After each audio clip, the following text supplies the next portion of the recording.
A personal archive.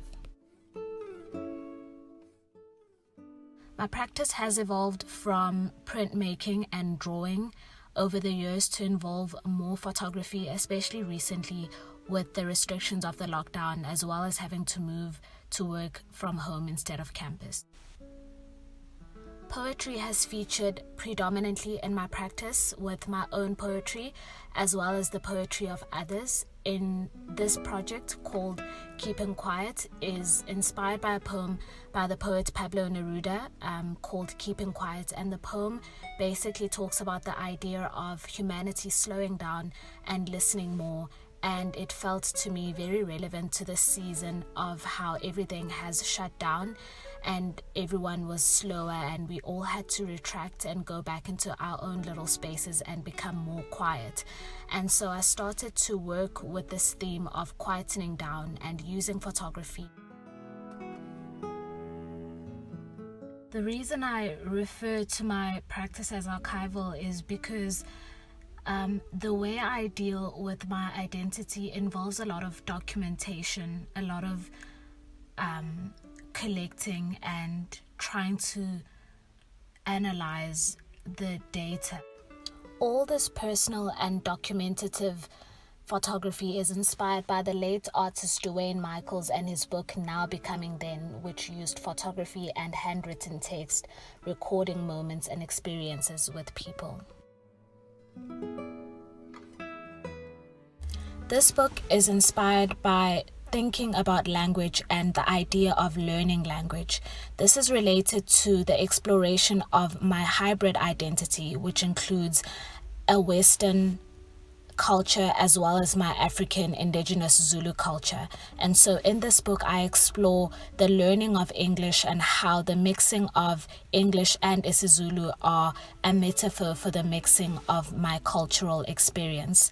I have worked with collage and used the book that I read in my childhood to learn English and so constructed these images. Altered.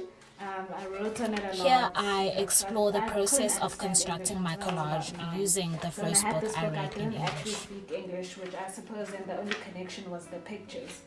So now I have just been looking at them, and what I'm doing is I'm scanning the pages in and then printing them out and then cutting it out.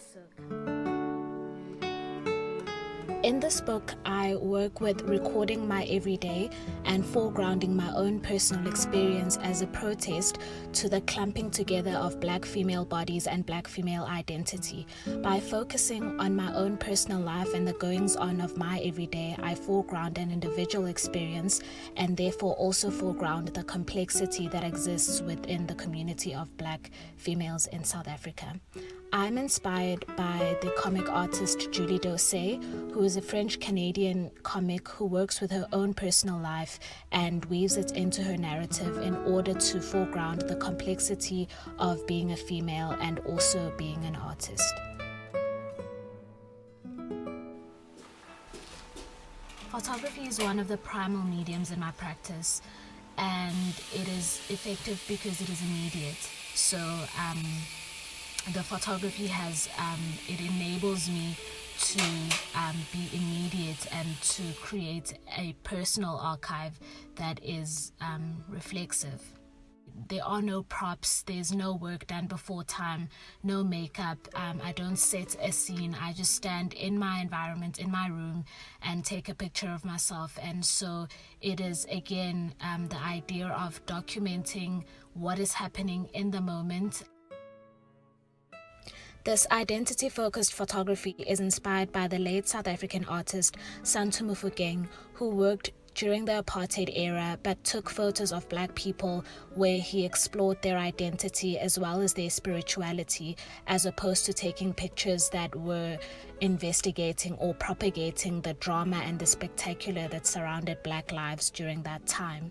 I am inspired by this look at identity and Black interiority. I'm also inspired by the work of Terry Kogan, who works with photography and books and investigates the identity of Black South Africans. I am also inspired by the artist William Kentridge, who works with old books and repurposes them by printing and drawing in them in order to disrupt linear reading and to complicate narratives about identity and history.